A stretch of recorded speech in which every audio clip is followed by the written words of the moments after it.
tahu anjuran, larangan, perintah yang akan dia lakukan di sorga.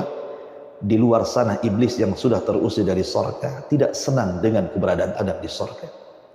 Hasad yang mulai memupuk dalam dada yang jahat dari iblis ini, mulai dia mencari-cari cara bagaimana dia mencelakakan Adam, dan Adam dikeluarkan dari sorga dengan cara Adam bermaksiat kepada Rabbnya. Itu yang kemudian diusahakan oleh iblis. Akhirnya kemudian iblis pun memberikan was-was dalam kisah Israiliyat. Walaupun secara sanad Israiliyat ini juga tidak perlu dibenarkan, tidak perlu juga didustakan. Karena ini kan kisah-kisah umat dulu yang terdapat dalam perjanjian lama atau mungkin perjanjian baru. Karena kita hanya berpegang dengan Quran dan Sunnah. Tetapi sebagai penambah keterangan, ada seekor ular menurut kisah Israiliyat yang keluar masuk surga. Karena iblis sudah terusir dari surga, tidak mungkin dia dimasukkan lagi ke surga. Tapi dia berpikir bagaimana caranya menggoda Adam kalau tidak masuk dalam surga. Akhirnya kemudian dia bekerja sama dengan seekor ular, masuklah dia ke dalam jalan darah ular tersebut dan berhasil masuk surga. Ada yang mengatakan seperti itu. Tapi ada yang mengatakan iblis tetap di surga, tapi dengan kuasanya dia diberikan kemampuan memberikan was-was di luar surga ke dalam surga. Sama seperti sekarang. Sekarang sudah ada alat komunikasi. Kita mempengaruhi orang jauh tidak perlu datang ke tempat tersebut. Cukup dengan nelpon, cukup dengan WA, cukup dengan ya mungkin juga bahasanya seperti itu. Tapi yang jelas bahwa Allah mengatakan, maka iblis pun memberikan was-was, fa waswasa lahu masyaitan. Maka syaitan pun memberikan was-was kepada Adam dan Hawa. Dengan disuruh mendekati pohon itu. Tetapi Adam ini masih beriman kuat, Hawa juga kuat. Sehingga was-was ini tidak ada gunanya. Sampai akhirnya kemudian ketika iblis membuat cara baru dengan cara qasam, dengan cara sumpah, barulah Adam tergoda. Di mana Allah mengatakan wa qasamahuma inni lakuma laminan nasihin. Iblis bersumpah kepada Adam, hai Hawa, saya ini penasehat. Inni lakuma minan nasihin. Saya ini penasehat kepada kalian berdua. Bayangkan, iblis bersumpah dengan menyebutkan wallahi demi Allah, saya ini penasehat. Adam tentu berpikir, ini alam malaikat. Ini sorga.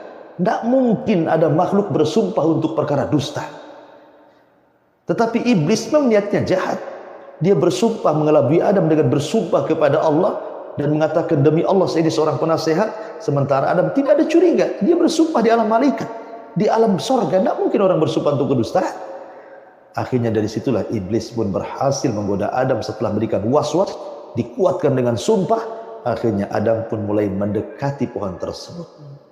Dan Allah takdirkan keduanya memakan dari buah larangan itu. Apa yang terjadi? Allah singkapkan aurat keduanya. Ma'asyiral muslimin, pelajarannya apa di sini? Ketika iblis bersumpah untuk kedustaan, rupanya di zaman sekarang banyak orang bersumpah untuk kedustaan. Lihat di pengadilan-pengadilan bersumpah untuk kedustaan.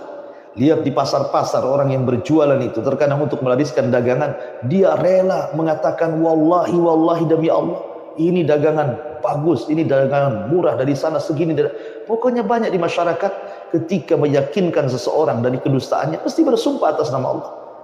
Maka itu perbuatan iblis. Berarti Anda sedang menjadi iblis yang berjalan di permukaan bumi. Ma'asyiral muslimin, para pendengar yang dimuliakan Allah Subhanahu wa taala. Oleh karena itulah maka banyak pelajaran yang bisa kita petik dari kisah Adam dan Hawa ketika memakan buah larangan. Apa yang bisa kita petik? Lihat, Adam ini bermaksiat satu kali. Itu pun ketika memakan buah tidak habis buah itu. Hanya sedikit mencicipi. Tetapi lihat risikonya. Dia mencicipi buah itu. Tiba-tiba Adam dikatakan oleh Allah, ihbitu, keluar kalian minha, dari sorga ini. Hanya satu maksiat Adam dikeluarkan dari sorga. Betapa banyak kita maksiat kepada Allah. Satu hari kadang 2, 3 kali, mungkin 10, mungkin 100 kali kita bermaksiat kepada Allah. Tapi berangan-angan ingin masuk sorga. Adam bermaksiat satu kali dikeluarkan dari sorga, kita pula banyak maksiat ingin masuk sorga. Harusnya di sini jalan menuju sorga itu bukan bermaksiat. Sorga itu bukan angan-angan. Sorga itu diraih dengan amalan. Kalau Anda ingin masuk sorga, beramal, bukan bermaksiat. Ya. Karena satu maksiat saja mengeluarkan Adam dari sorga. Macam mana pula orang yang banyak bermaksiat tiba-tiba ingin masuk sorga? Akalnya di mana? Ma'asyiral muslimin, para pendengar yang dimuliakan Allah Azza wa Jalla.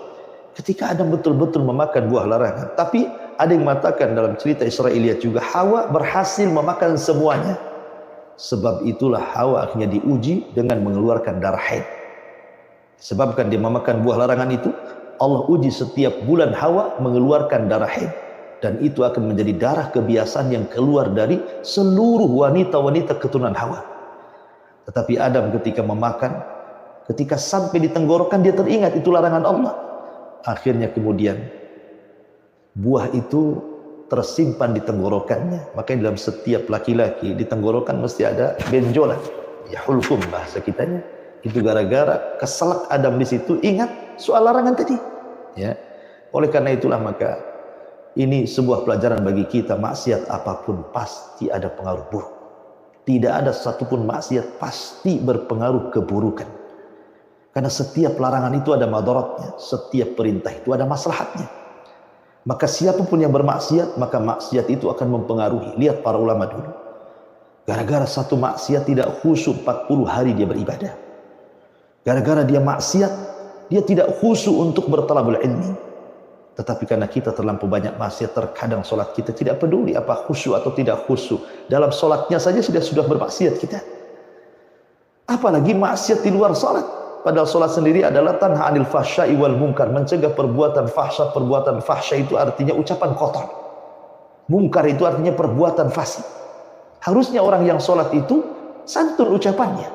Harusnya orang yang solat itu keluar solat dia tidak bermuamalah dengan riba, dia tidak berzina, dia tidak berghibah. Harusnya seperti itu gitu ya.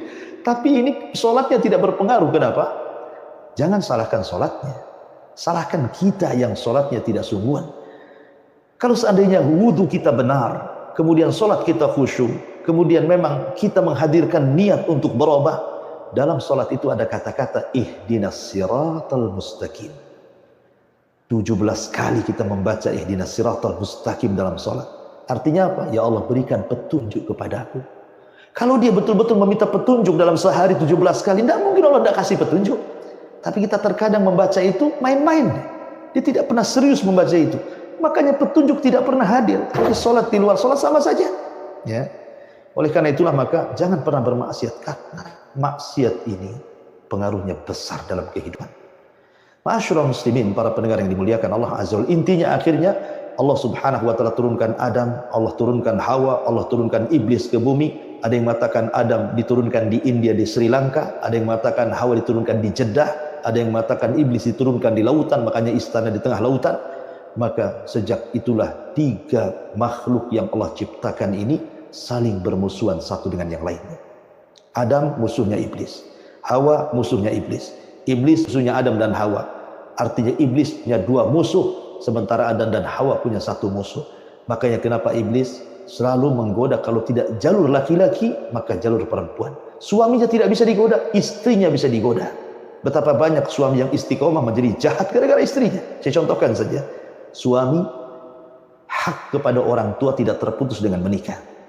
Tapi istri ketika menikah, maka suami nomor 1, orang tua itu nomor 2. Betapa banyak suami apabila hendak berbuat baik kepada orang tuanya, dilarang sama istrinya.